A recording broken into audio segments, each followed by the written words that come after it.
नमस्कार दोस्तों, मैं इस समय प्रयागराज के रसूलाबाद घाट पर हूँ, जो ऐतिहासिक, धार्मिक और सांस्कृतिक रूप से बेहद खास है, जो केवल एक धार्मिक स्थल ही नहीं बल्कि स्वतंत्रता संग्राम की अमर गाथा का साक्षी भी है।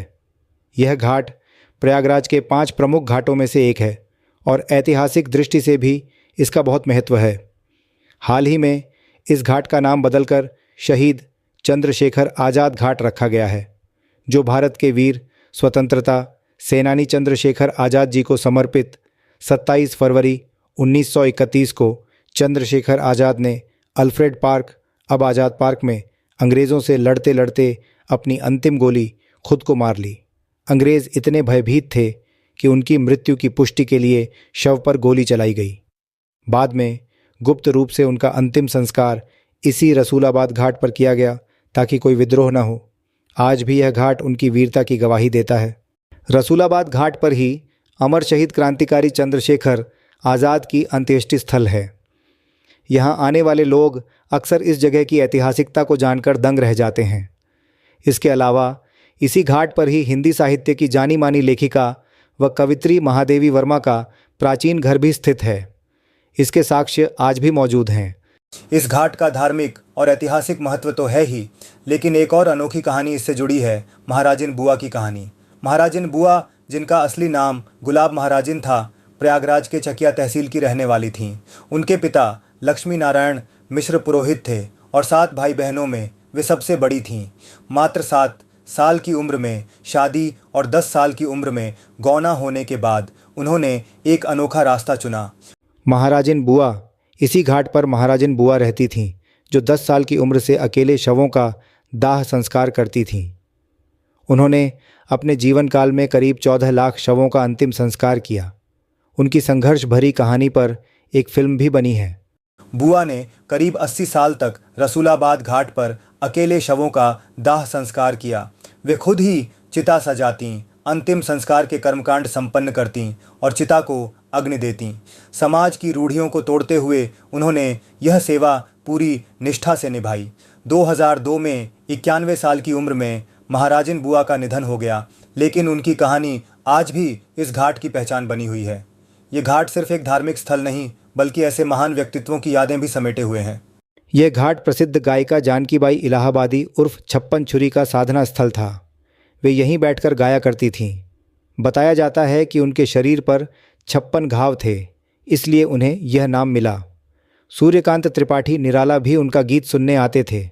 अगर आप प्रयागराज घूमने आएँ तो रसूलाबाद घाट पर आकर गंगा की लहरों में नौका विहार का अद्भुत अनुभव ज़रूर लें। यहाँ की शांति और सुंदरता आत्मा को सुकून देती है। ये घाट न केवल चंद्रशेखर आज़ाद की अंत्येष्टि, महादेवी वर्मा की स्मृति और महाराजिन बुआ की तपस्या का साक्षी है, बल्कि भक्तों की आस्था का केंद्र भी है। अगर आप प्रयागराज आएँ तो रसूलाबाद घाट पर गंगा आरती और महाक्लेश्वर मंदिर के दर्शन का अनुभव ज़रूर लें। इसी घाट पर स्थित महाक्लेश्वर महादेव मंदिर श्रद्धालुओं के लिए एक पवित्र स्थल है। यहाँ शिव भक्त रोज़ पूजा अर्चना करने आते हैं। गंगा आरती का दिव्य अनुभव। हर शाम गंगा आरती का भव्य आयोजन होता है, जिसमें स्थानीय लोग और पर्यटक बड़ी संख्या में भाग लेते हैं।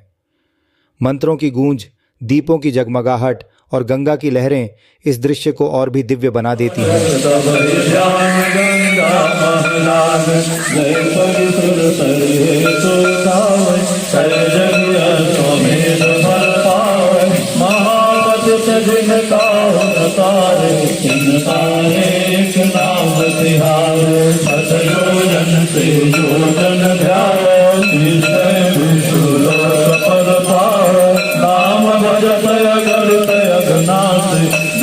ज्ञान बल बुद्धि प्रकाश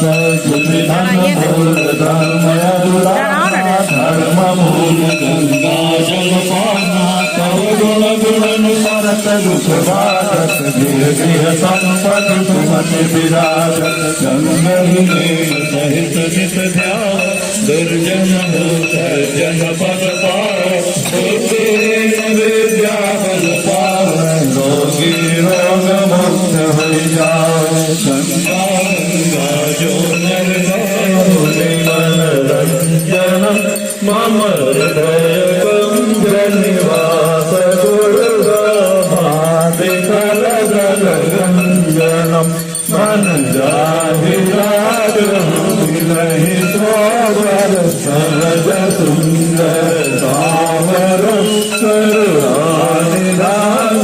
जानते न सदेह जानत रावण यही बात गालियसी बसुमती सहित ही अनर्थित